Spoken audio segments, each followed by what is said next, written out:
Here. Today we are going to continue the Hearthmate making video. The last time we built kind of this UI, and if you remember, that's for a arena mode where we can let users to record their arena result. So actually, what you're seeing here is the canvas for like a report. So what is a arena report? It's supposed to be a group of results, like maybe you want all your results in a month, in a week, however you like. And it's going to be displayed here. But today we're going to build the management for the results. So if you look at this little dude here, you can actually tap on it, and here we get a another empty canvas where we are going to build the result. Let me just show you in the storyboard. Here we go. If I go here, all right, you can see it's a table view. I think I already got a class going for it. Just make sure. Yep, report list. That's more like it. There's very little things here. You can see I have a segue that happens when this button is clicked, and that's about it. Okay, so a little bit of background information first. I'm using CoreData for this app, and so all the arena results and reports has their own each has their own models. And also another thing I am using is loosely a MVVM model. What is a MVVM model? So MVVM model, for those that are not aware of, is sort of a variation on the traditional classic MVC model. So MVC, we have model view controller. The view controller is sort of supposed to be sit in the middle of the model and view, so they don't have to know each other. But in actual iOS development, what it ended up being is actually massive view controller. I think some of you have heard that joke before. MVVM is where we formally acknowledge the relationship between view and view controller. And so there's no way a view controller can work without knowing about the view. But it's not necessary that the logic that manipulates the view knows about the model. So we create another layer in between them, and we name view model, whose responsibility is get the data from our business logic and transform it for the view model, so for the view controller to use, so that the code inside view controller is minimized. This way we have our presentation layer and our business logic separated more cleanly, and we got not a massive view controller, instead a very minimal view controller that only cares about ferrying data, like, and just passing it along, and then handles the event from the view. Another really good way to think about it is the view model doesn't know about UIKit in terms of iOS, and the view controller doesn't know anything about your data layer. So core data, however you get your data, view controller doesn't care. As you can see, I've got some view models here, some models, some controllers and views. So if you're confused about view models that's shown here, I hope that explanation will help you understand a little bit. So let's get to this view model. As you can see, there's a bunch of stuff here because it's sort of shared across different sections that's related to the arena section of the app. Maybe I'll separate it in the future, but for now, I'll keep it as is. Okay, so first thing we will need, let's go back to the storyboard. Okay. So first thing probably we need to do, or at least I'd like to do, is make a prototype cell. So this prototype cell right now is pretty vanilla. I wouldn't be surprised if, yeah, it's not even custom. Let's make it custom. And what we want here is name, auto layout name.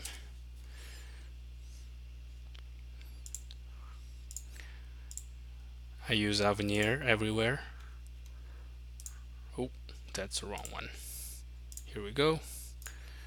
We got the name, and then one other thing I need here is another label here. Actually, it's going to be just a star. Let me see if I can type that real quick. Perfect. A star.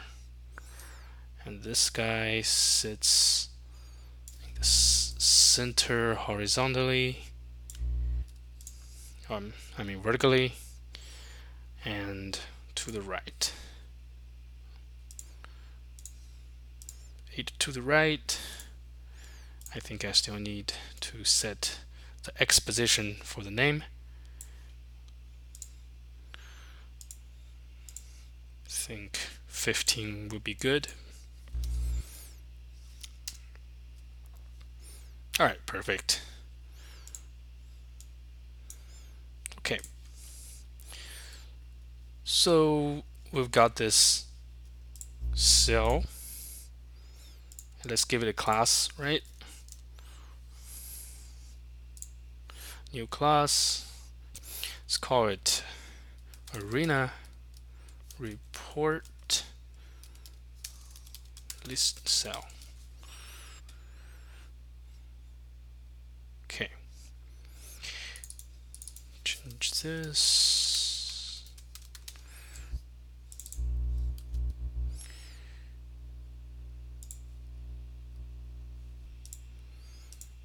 Okay.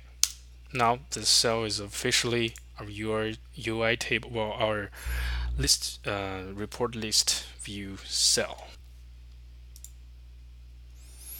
Okay, so let's think about this view, right? We've got a table view.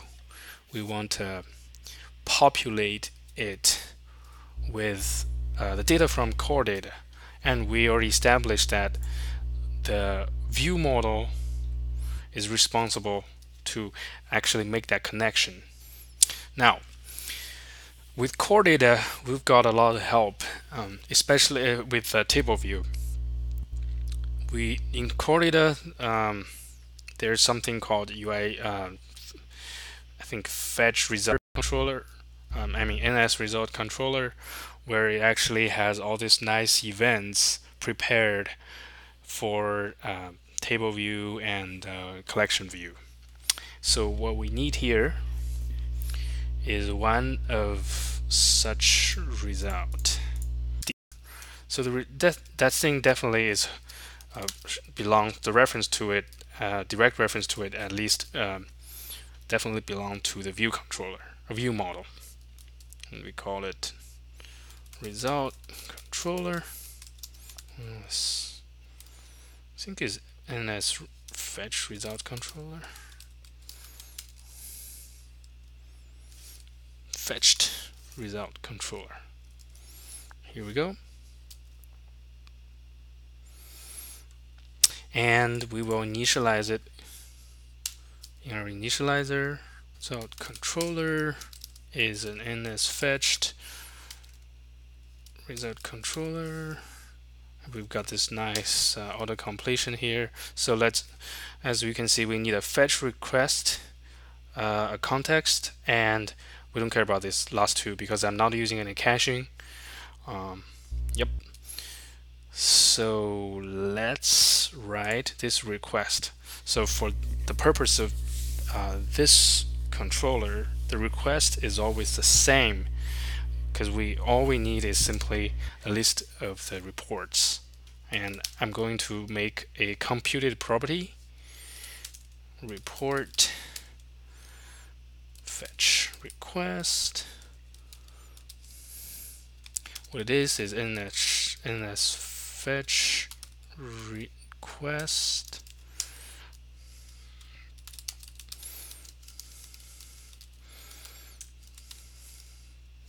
and we got this nice convenient method.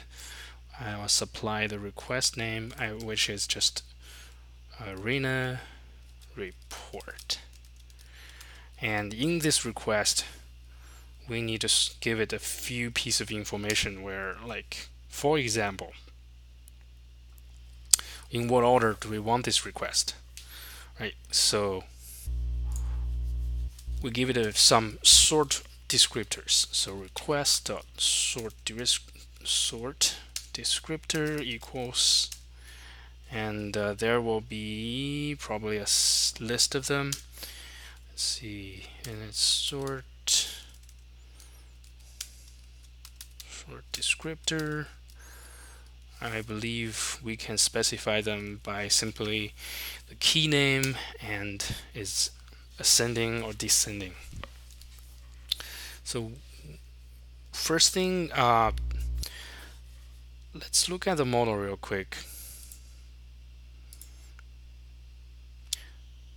So first thing is, you notice here there's a favorite attributes. What we want is ideally in the list,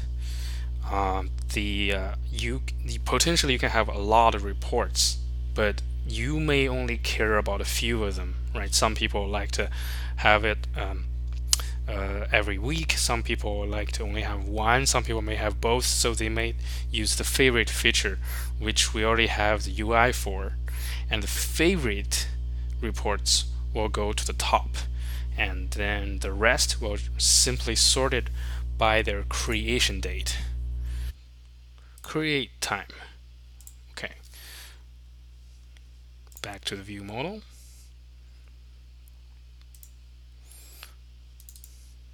So let's sort first by favorite, whether it's a favorite.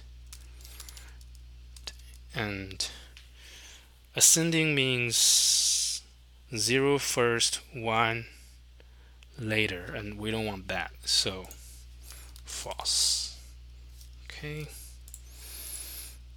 We've got a second sort descriptor where we want the key to be the create time. And this one we want the latest first, so descending, I think. Those two always confuses me. We'll see what happens. Okay, so let's just return it. Request. Done. We've got our fetch request, and we can fill it in here.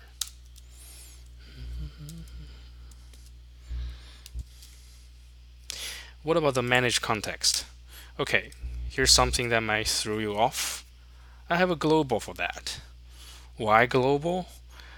The truth is there's never a it's for most of the app is always global, and what people normally do, if you look at the tutorials and the open source code out there, they just throw it in app delegate. And what is app delegate? Well, it's a global. It's a so the managed context will be a property of a global object. So in Swift we can do better. Well, given that's a global, we can do a little bit better. if you look at this class, we have shared CoreData context, and that's what I'm going to use because that's all the only one context that I use throughout this app. The last two things, as I mentioned, will be nil. Okay, it looks like something is going on here. Okay, so this is optional. Let's wrap it. Flat. I don't know. Let's think about this. Yeah, so optional is contagious, right? So if this is, if I'm going to make this whole expression optional, then this has to be optional. Hence, I added the question mark there.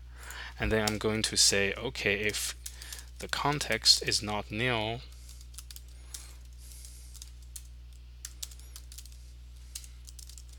then we're going to make it so. Otherwise, let's just keep it nil, right?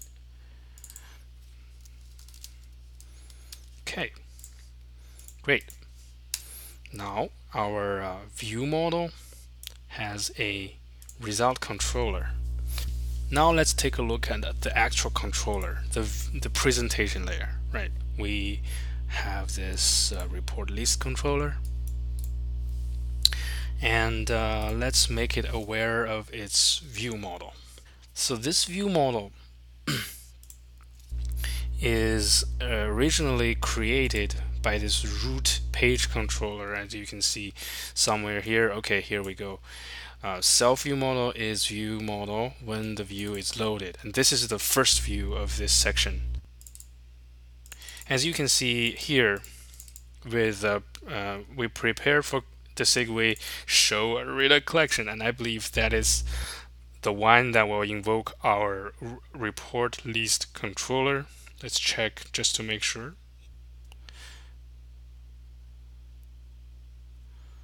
Okay, what is this? This is show arena collection. Okay, show arena collection.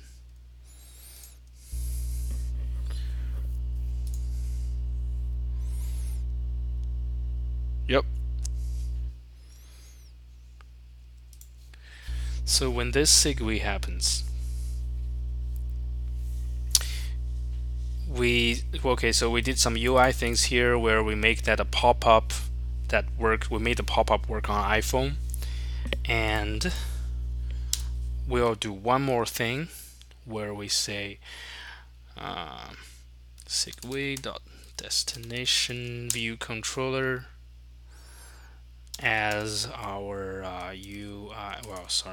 arena report list controller. We cast it to this kind of controller, and then from there we know that it has a view model property, and we just simply pass along our own view model. Okay, so rest assured, when this model is loaded, it does have a property called view model passed from up there. Port view model. Okay, so what do we do here? We've got the view model, and the view model has the fetch controller. So when the view loaded, we can ask the fetch controller to actually get whatever is stored in CoreData, and we can display it. So there's a few things we still need to do. Because this is a table view controller, we need to implement the very basic fundamental methods of it. UI table view data source. So because we're using MVVM, there's no really very little reason to break out the actual data source into a different class. That's a whole nother different pattern, which is really good as well. So let's just put in some placeholder here. I think table view, number of cells, number of rows, I guess. And then we say table view cell for row at index path, and we simply return a let's just return arena report list cell for now, just so the warnings will shut up. So the next thing we're going to do is take advantage of that nice result controller from CoreData. Maybe initialize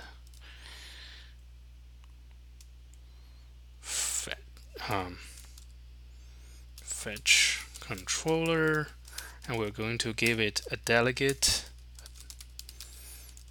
Okay. All right. So what we're going to do here is assign of delegate. Well, result controller.delegate is a delegate. Give the delegate to our result controller, and then also perform the first initial fetch.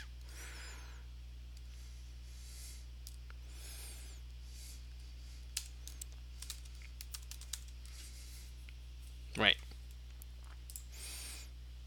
Wait, fetched result? No. No, that's wrong. What is it? Let's look it up.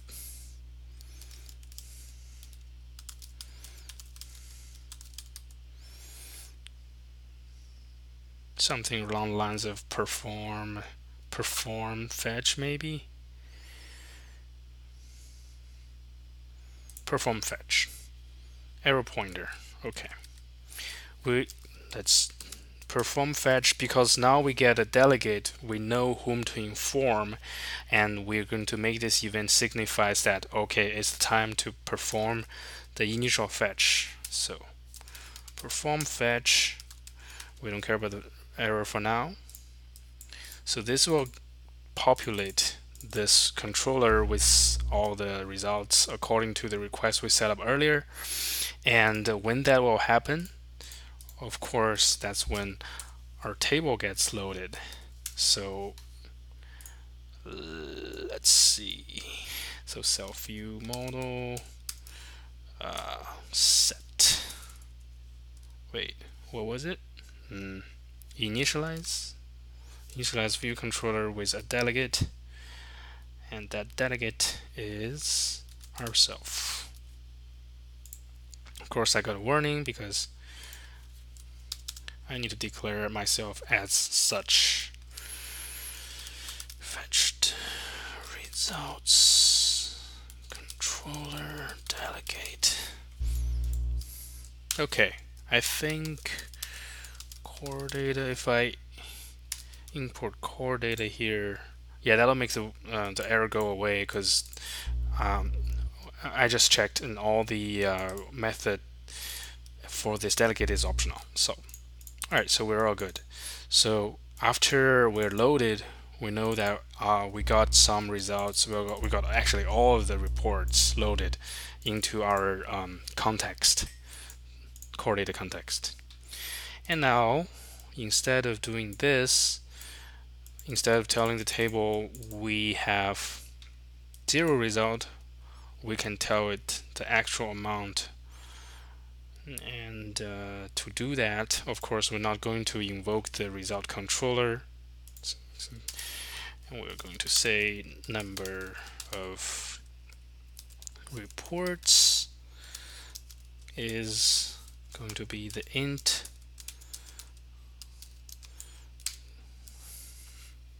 Actually, there's no need to be a function, a method, I mean. Computed property works perfectly fine here. And I'm going to say, oh, that's why I'm not getting all the support from the editor here. If let, what is it? Fetched objects. If we've got some of the fetched objects, which is a set, we'll return the count for the set. Otherwise, we return the safe default value of 0. We have number of results, and we'll use it here.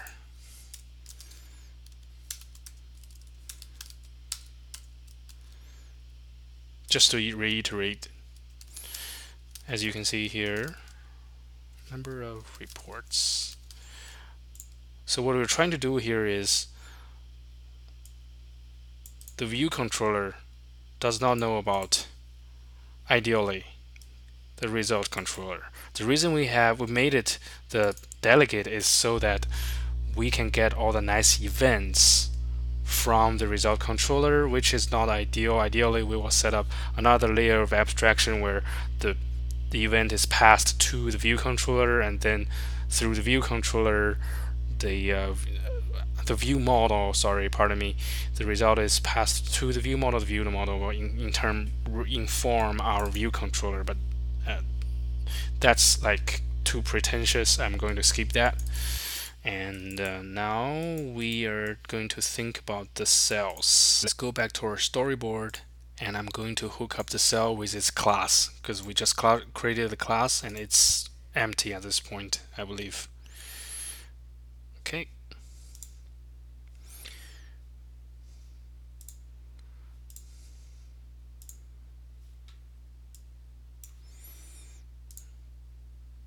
Yeah, the automatic thing doesn't work for the cell,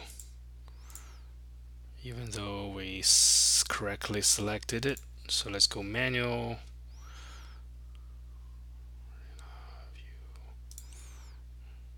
Here we go. I don't know if it doesn't know about the association. Maybe it won't let me hook it up. Let's try it.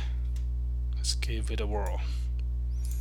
Oh, by the way, there's something else I need to do for the layout purposes, and so I'm going to add a constraint to the right of this label. Not sure how far I should go.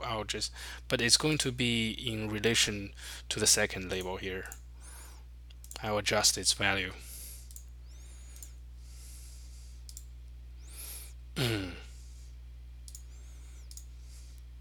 Trailing space is 0. And then I'm going to say the font size is minimum scale of 0.5. Reason for this is when you have a really long name, I don't want it to go over the border of the cell, and instead we make sure that since the star has a fixed distance to the border, you can see the trailing space is always 8. The name will never go over the left edge of the star. Instead, the font size will shrink until is 0.5, like 50% of the original size. So that way we can have some wiggle room for long report names. Okay, so that's that. Now we're going to actually make this class, give it some references. This is going to be a very simple class. The name label,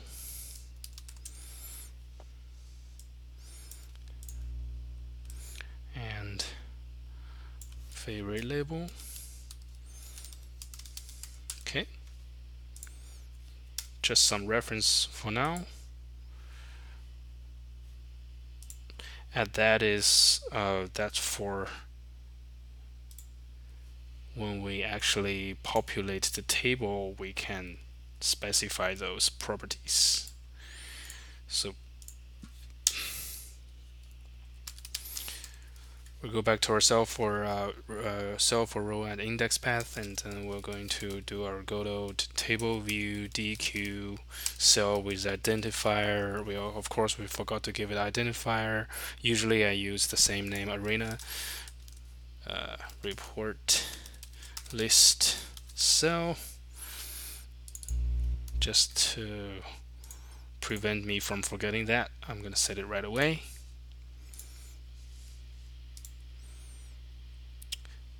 Oh, right here. Okay. So when you DQ, you will actually find this prototype cell, instantiate there, and in terms that cell gets instantiated will have the properties we specified in our custom class. Oh, by the way, arena report list cell. Okay, so we grab our cell and cast it to this type. And now here comes the fun part with CoreData. Since we have our view model, we'll ask it for the data we need. And we can say, oh, actually,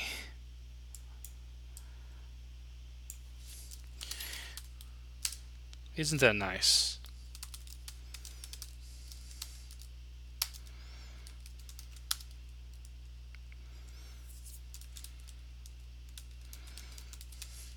Look at that. So the view controller is so nice that it actually takes an index path and give us back the object, and then all we need to do is cast it, and we're happy. And this will return nil if any of this step is nil, results in nil. Thanks the Swift God, Chris Ladner. Alright, so back here we just say, okay, the report data is simply our view model dot report wait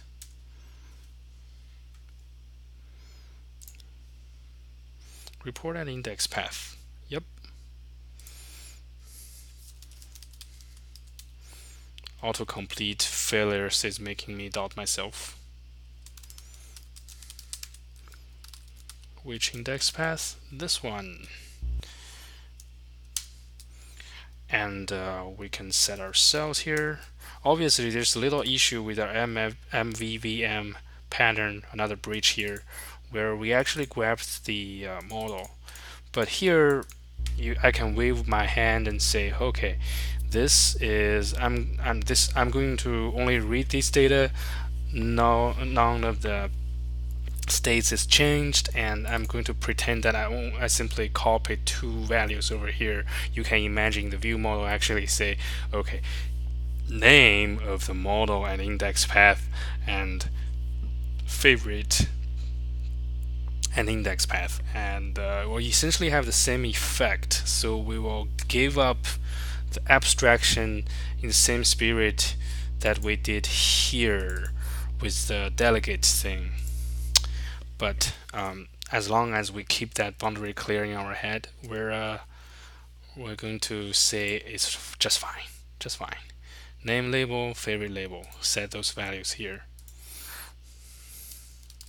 Name label dot text is okay. Report dot.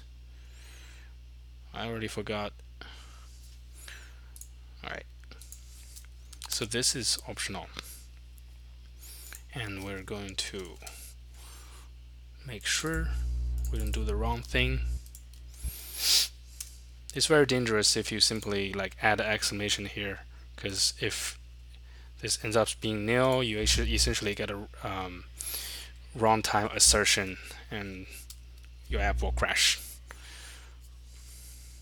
So let's take a brief look at what's in the report model. Wait, not here. We have our own model for Arena.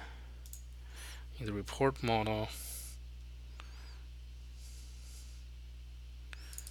title, title, title, name, title, inconsistencies, I'll accept it.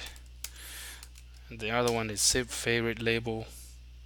Actually, the favorite label here is different because we don't really care whether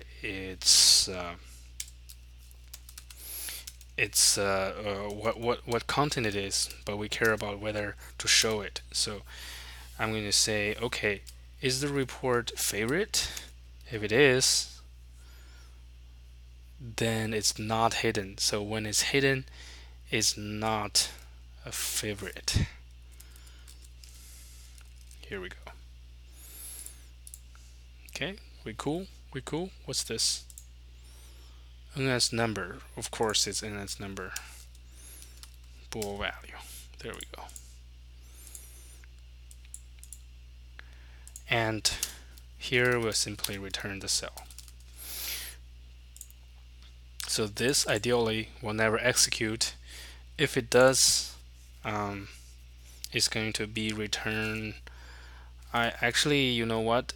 Although it's never going to execute, never supposed to, I'm going to return a vanilla empty cell. That way it doesn't say, oh, name and star, you know, the default value here. Okay.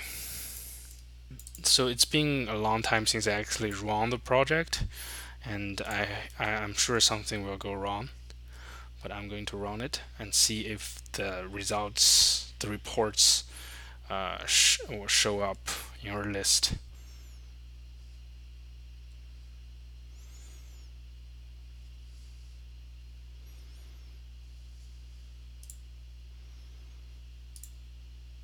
Look at that.